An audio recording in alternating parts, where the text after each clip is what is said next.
Hi everyone, welcome to Many Courts Counseling with Anna Morphides. We're in day 7.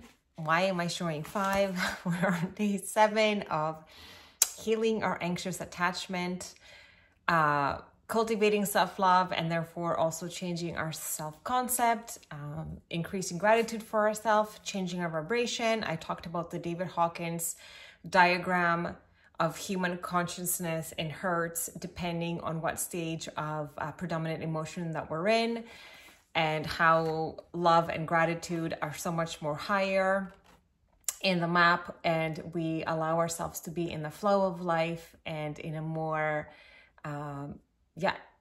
non-suffering way of being alive. So thank you so much. I've had a long work day today, so I'm really looking forward to doing this today because I feel like I really need it. They've actually been helping me a lot because I do understand that us being in this age of Aquarius and the feminine energy predominantly has been the most tested in this period, because we're doing all this work to finally stop being chasers and knowing our worth and cultivating self-love, just being sure of who we are, like confident and not needy and strong, and all these beautiful things that have been sort of taken away from many of our previous feminine or women in our lineage. Because when I think about my mom or my grandma, I feel terrible for them for the opportunities that they did not have to experience as humans, because they were told that they could not and they didn't have a voice, and I don't know, just so much suffering. So anyways, here we go. We're not doing that. We are going to break these cycles, and we are going to give ourselves what we need. And again, you don't have to be a woman in order to resonate with the feminine energy, because both men and women, or whatever else gender you identify with, we all carry the light and the dark, the feminine and the masculine, the yin and the yang. Like we're duals, we're duality. So we're balancing out our energies, and we're going to start off, as we always do, with gratitude. So the best way to not be resentful or angry or upset is through gratitude, because so many times in our lives where we might have to do jobs that we don't like, or deal with people that we don't particularly align with a lot, or do maintenance in the house that we don't really enjoy, or we have to do all these things that are not always, like, I can't always do the things that I love, which is shopping or writing or hanging out with my friends, meditating. Like, I actually have to do other things too, like dishes and laundry and mop the floors and drive my kids around everywhere and do play dates for them, and projects at work that I don't necessarily love or have a true passion for, but those opportunities are always going to be there. So we have to be grateful for those times as well. And we're going to talk about this in this chapter today, because it's day number 7, and it's a great magical day actually, because day 7, that means we're done week 1, and day 7 is all about the magical way out of negativity. So no better way than to be grateful than to stay out of negativity.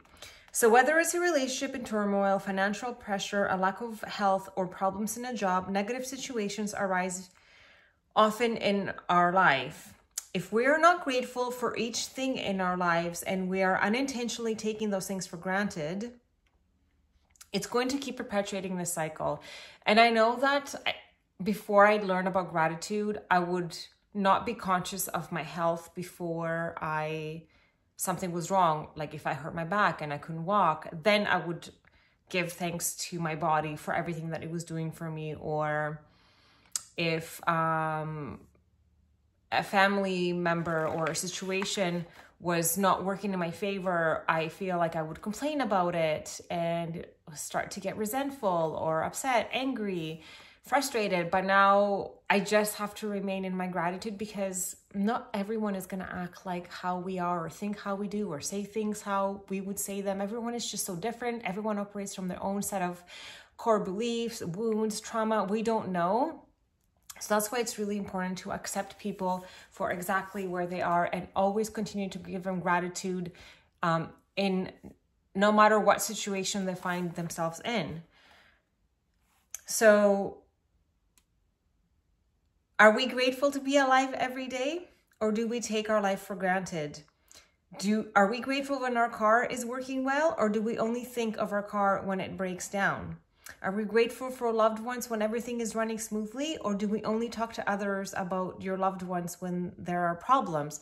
Like how I used to do that all the time too. I used to tend to complain about things when they were going wrong, but now it's totally different. Like there should be no complaining. Yes, we can share facts and situations that take place and try to see why they're happening in the first place. What are they trying to teach us? What's the meaning of it, the significance of it? But no more complaining. We're not going to complain anymore. We're going to completely change that. So taking things for granted results in complaining, negative thoughts and words. So when we complain, by the law of attraction, we must bring more things into our lives to complain about. So if we're complaining about the weather, the traffic, our boss, our spouse, our family, a friend, a stranger, waiting in line, our bills, the economy, the cost of something, the service of a company, we're not being grateful, and we're pushing your dream life further away with every complaint. Now we understand that complaining, negative thoughts and words, and taking things for granted stops the good things in your life. Now you understand that when something goes very wrong, you have unintentionally not been very grateful. I don't always necessarily believe that. I do feel that, like, because I am a pretty grateful human being, and like I do have so much love for everyone and everything, I do think that challenges will happen. I don't necessarily think that I cause everything. Yes, there might be situations that I do predominantly like create with my own vibration, but sometimes things just also happen, I feel like, in our world, and we just have to be okay with what is. It's impossible to be negative when you're grateful. It's impossible to criticize and blame when you're grateful. It's impossible to feel sad or have any negative feelings when you're grateful. And the best news is that if you have any negative situations in your life currently, it won't take a long period of time to transform them with gratitude. The negative situations will disappear in a puff of smoke, just like magic. First, as difficult as it may be, you may have to look for things to be grateful for in the negative situation, because I've had people, when they start their journey, when I ask them for things that they're grateful for, that they literally say there's nothing. And then, of course, I've taken spiritual development classes, and then our teacher would ask us what we're grateful for, and then we were like, oh my God, there's so much to be grateful for. So beginning of journey to after the journey, you'd be surprised about how many things you're going to be constantly grateful for, but you just have to start somewhere, and you just have to keep going, and then it just becomes, a ritual, a practice. So no matter how bad things are, we can always find something to be grateful for, especially when you know that your gratitude will magically transform every negative circumstance. And I know this to be true for me. Gratitude has transformed my life and self-love. I'm not even joking. I swear things align for me by the greater power that is having this, like this earth have gravity, like whatever creates the gravity or blooms or has the flowers blooming or has the seasons changing, the tides going up and down, whatever that greater power is, it has been working in my favor and magically just does things. Even when I don't know how it's going to turn out, or I have an idea of how everything is going to turn out, I'm always surprised and shocked. I just go with the flow of it. As it comes to me, I just go with it. And a lot of the times it's going to feel challenging, but I have to be grateful because I know it's there for a reason, and it's going to lead me exactly to where I'm supposed to be led. So I always say the affirmation, I surrender. Thank you, universe, for showing me. Sometimes I do like to use the word God as well, but that whatever you want to, word that you want to use. Thank you, God, for always having my best interests at heart and guiding me, even though when I don't see the light, I know that you will only just take me to the light. And I'm so grateful for that. Even in the darkest of the moments when I'm crying on the floor and I'm not understanding why this is happening to me, I am still grateful for you.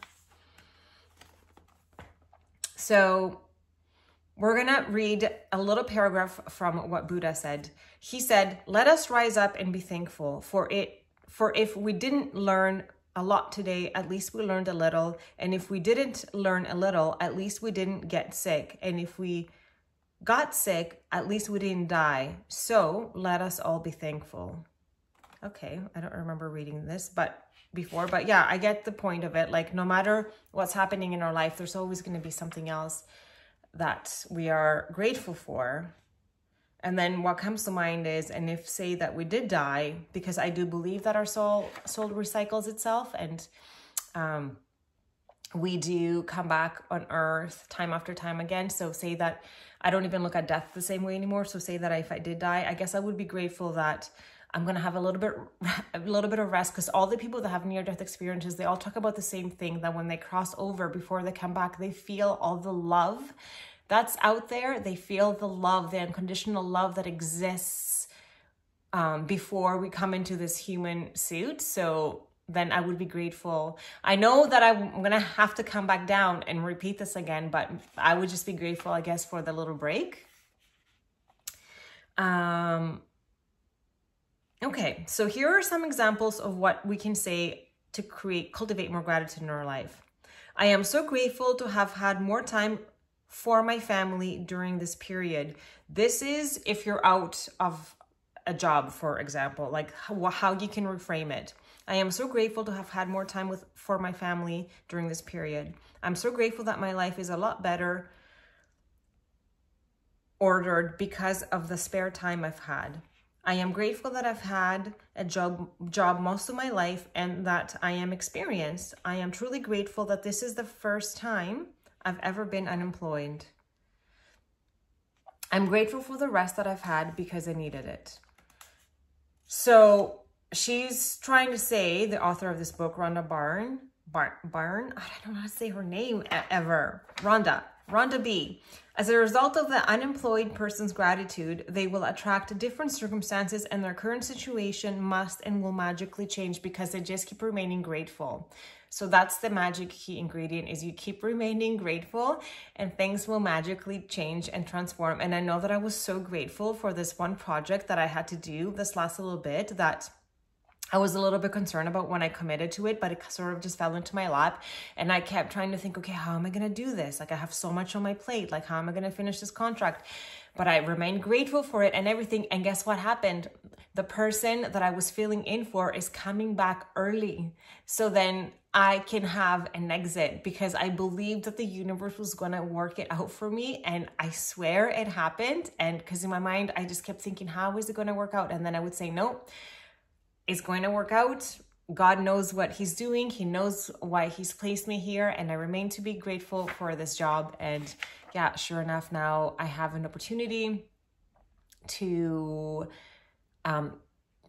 pass on this project that I'm not so passionate about, because sometimes I understand when we're not passionate about something, it's so draining. I feel so drained when I do this part of my work. But again, I was so grateful for it for many, many different reasons. So we're going to take another example. Say that a son whose relationship with his father is troubled. The son feels that no matter what he does, it never seems to be good enough for his father. So the son then would say things about his dad to change that relationship. I am grateful that most of the relationships in my life are really good. I am grateful to my father for working hard so that I could have the education that he didn't get to have. I am grateful to my father for supporting our family through my childhood because I didn't have a clue how much hard work and money it took to keep our family going. I'm so grateful to my father for taking me to basketball every Saturday when I was a child. And I had to do a lot of these things for my own parents, actually, because my dad had gone a little sideways there for a bit and then had left us, but now he's back and everything is okay. But like the abandonment issues that I accrued from that experience It took me a while to work through it. So, and then of course, because my mom was left alone, she went a little cuckoo, and then she wasn't like the most patient with us, and then she would hit us and like call us names and other things, but I understand why things were happening. So I give them gratitude all the time for the things that I didn't want to experience in my childhood. So then I can just change my relationship and my relations with them. And same with the masculine. Like if I remember I used to do this in my head all the time, like say that my partner forgot to take out the garbage. And of course I want to be like, of course he forgot to take out the garbage. Like, he doesn't do anything around here to help me. No one ever helps me. I'm all alone. Everyone just expects me to do everything. Da-da-da. So then you just start to say the things that you're grateful for that person. So then you don't go into resentment and you don't go like this with a hamster wheel in your mind. You just say the things that I'm grateful. I'm grateful this person that brought me a glass of water last night, or whatever it is that they did for you. And then if you feel like there's nothing, there's got to be something. There's always something. There's always going to be something there. I promise you, if you dig deep, there's always going to be things that you're going to be grateful for this person, even if you think that they're not. Because we're going to let go of that stubbornness and we're going to dig deep because we want to change our relationship. And I have books upon books, you guys, that I would write my gratitude out for people in my life so I can change that relationship. Books about things that I'm grateful for in these people. And then I transitioned it to my mind. So now I no longer really write it out, or sometimes I do actually, just not as often. So if there's the challenge for today is, let's see if we can get through one day without saying anything negative. It may be a challenge, but see if you can make it through one day. There is an important reason to do this because most of us have no idea how much we actually speak negatively, but you'll have an idea after watching your words for a day. Remember that negativity and complaint bring more of those things. And if you're aware of what you're saying, you can stop and decide if you want the consequences of what you're about to say. I do this all the time before I complain about anything. Now I'm like, what am I really doing? Do I really need to complain? What am I actually trying to say? What is it? So I mostly focus on how it's making me feel as opposed to complaining and trying to see what am I learning from this experience. So here's a little magic lifeline if you can use instead of saying something negative.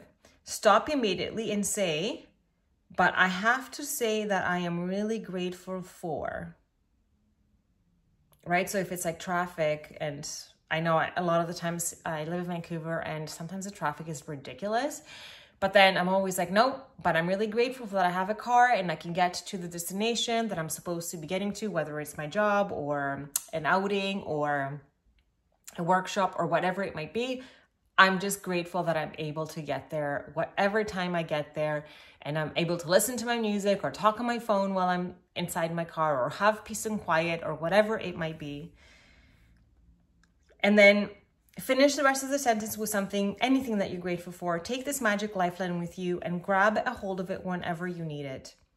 And if any little problem or situation appears in your future, remember to put out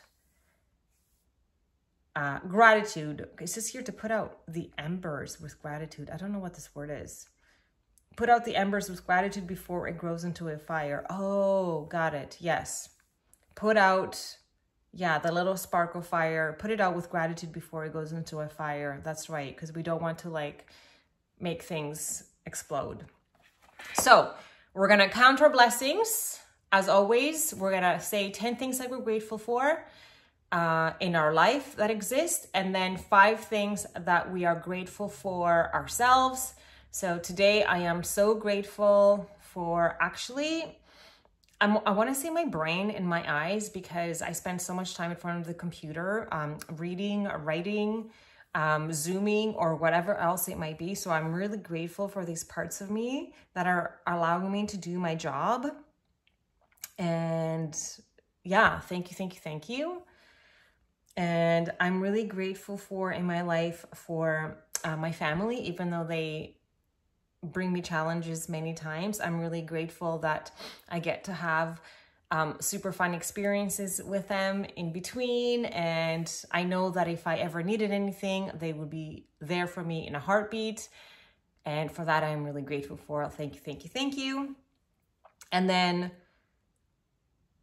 if there is a negative situation that happened to you today that's really bothering you, the author of this book urges us to write 10 things that we're grateful for this negative situation and see if that changes your vibration. And then, of course, when you go to bed at night, hold your magic rock and say, what is one thing that you're the most grateful for about today, because you're going to try to think of the best thing that happened to you today to give it gratitude. And as you shift through your day to find the best thing that's happened to you, you're going to realize how many really good things happened to you today. And then you're going to give yourself an opportunity to go to bed not ruminating about negative things or challenging things, but you're going to give yourself the advantage of going into bed in a grateful sort of way, so you can have a grateful sleep and grateful dreams and wake up grateful.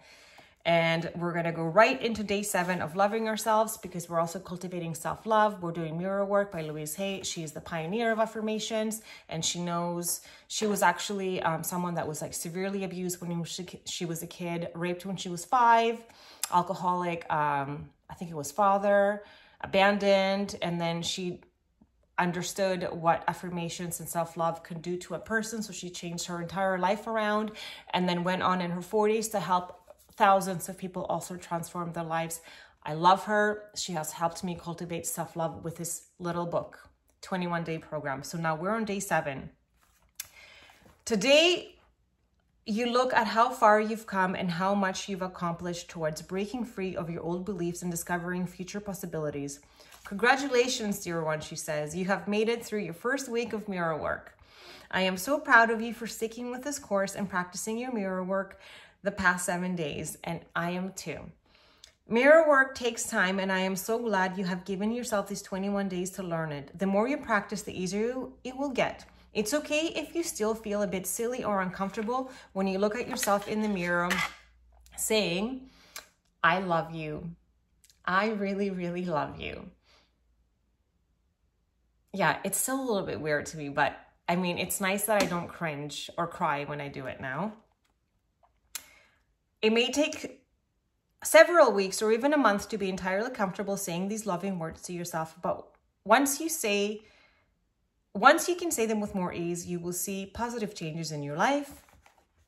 And she would like to emphasize that doing mirror work is a true act of love, one of the most loving gifts you can give to yourself. Each day that you practice your mirror work, you may fall in love with yourself a little bit more. The best way to love yourself is to release all the junk from your past, the self-judgment, the old stories that hold you back, so that you can live in the present moment. We have all gotten into the habit of believing negative statements that we have heard since childhood. When you can turn these negative affirmations into positive statements and practice them looking into your mirror, you can let go of some of these past hurts and move on. And it's so true. Each day that you do your mirror work, you are clearing out layers of the past, and we have many layers. Each time you say an affirmation in the mirror, you are removing another block in these layers. It has taken years for these layers to form, built of blocks like the bricks that make up a large wall. It will take time to break through these layers, but you can start with one block. Each time you remove one block or one layer, you allow more light and love to shine through. As you begin to believe the positive affirmations you say in the mirror, more of this beautiful love will break through the walls of the past. No matter what the problem is, the best way to resolve it is by loving yourself. So every now and then, when you hear the voice of your inner critic or something is making a negative remark, it is okay. You can always have your friend and companion, your mirror, to turn to and look at yourself and say, I am worth loving. Really, and that's the one thing that we most want when we acquire this anxious attachment style in the first place, is a negative self-view. We just want to know that we're like worthy of love. So this is why like self-love is so important, because we're giving this to yourself. And we're going to affirm, I celebrate this week of loving myself with mirror work. I now move into a new space of consciousness in which I am willing to see myself differently, because when we view ourselves differently, so does the whole world around us. So again, we're going to do our mirror work. We're going to look at ourselves in the mirror and we're going to say, I love you. I love you, Anna. You're going to put in your name, and then you can take a moment and just spend some time with yourself too. Like really love yourself, like really look into your eyes, which are the windows to your soul. Your soul is celebrating you as you say, I love you. It's fluttering with so much joy. And then she has us repeat it again. I love you. I love you, Anna. I really, really love you. And I am so proud of you for doing mirror work. And I have to say, it's super weird for me to do it in front of an audience, but it's nice that it's just me in my room and I'm just pretending that it's just me. But yeah, I can finally look at myself and really say, I love you, and not cringe or cry. That's so nice. Okay, so now we're supposed to be looking at our forehead and imagining that we're pressing a button and ejecting a disc again of our old beliefs. And we're going to be putting in new beliefs into our head as we imagine the old ones come out. All those stupid thoughts that have no reason being there. I am willing to let go. I am worth loving. I am perfect just the way that I am. And we can repeat them again. I am willing to let go of the past. I am willing to let go of any old beliefs about myself. I am worth loving. I am perfect just the way that I am. And then if we wanted to journal, we can do the exercise that we did on day 1. Basically is read our feelings and write out the feelings and observations we have after doing our mirror work. So maybe for some people they might be different since doing them from day 1. And then we are going to go right into our meditation where we're going to talk about our heart and all of the experience that we've had so far, that actually they've all been the right ones for us in order to get to where we are today. And we have been going through doors since the moments we were born. And that was a big door and a big change. And we have been through many doors since then. We came to this lifetime equipped with everything we need in order to live fully and richly. We have all the wisdom and knowledge that we need. We have all the abilities and talents we need. We have all the love that we need. It's all right here.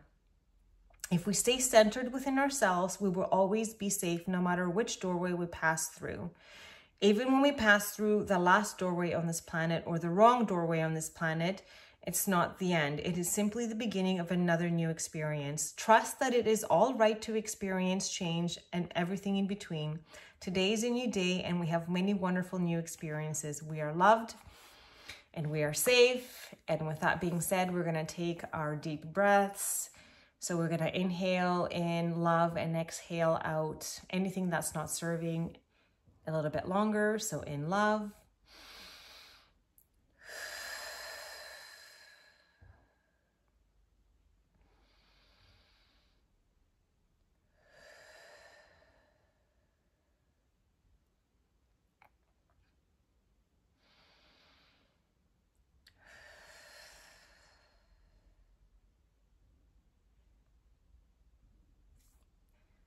Okay, and we're gonna be either sitting upright or lying down, whatever position is best for you. And then you can keep your eyes closed and you can put a hand on your heart, on your palms up on your legs if you're sitting, or on your bed if you're lying down, palms facing up to receive all the love, and listen to my words and take them in. We are the only ones who can save our world. As we band together for the common cause, we find the answers. We must always remember that there is a part of us that is far more than our bodies, far more than our personalities, far more than our diseases, and far more than our past. There is a part of us that is more than our relationships. The very core of us is pure spirit, eternal. It always has been and always will be. We are here to love ourselves and to love one another. By doing this, we will find the answers so that we can heal ourselves and the planet. We are going through extraordinary times. All sorts of things are changing. We may not even know the depths of the problems, yet we are swimming as best as we can. This too shall pass, and we will find solutions. We connect on a spiritual level, and on the level of spirit, we are all one. We are all free. We are all love, and so it is. If you want to continue to remain lying down or seated and continue to imagine more, feel free to. If you want to come back, I welcome you back. I'd love to know what you thought about this week, and particularly like this last day. I do try to keep my videos short, no longer than 30 minutes, and I don't want to rush it, but I also don't want to keep you here forever, because I know it's sometimes a challenge to find time in our day. I know it is for me. I feel very often that there's not enough time. So I always have to affirm to myself, no, there's always enough time. There's always time for everything. Because even though I want to be like, I don't have enough time in the day, there's always enough time for everything. Everything is always a choice. Don't forget to do your meditation to cultivate safety when you go to bed at night, after you do your gratitude with your magic rock. The one that I put in by Corey T, which is safety in relationships, and or any other meditation actually that feels called or is calling you. And as always, thank you so much. I'm so grateful for you. You have no idea. I love you. I thank you for any likes, subscribes, donations to the channel, comments, concerns, emails, DMs, everything that I'm receiving, messages. I am so grateful. I love you, and I'll see you tomorrow for day 8. So we're starting week 2 of our 3-week program. Much love.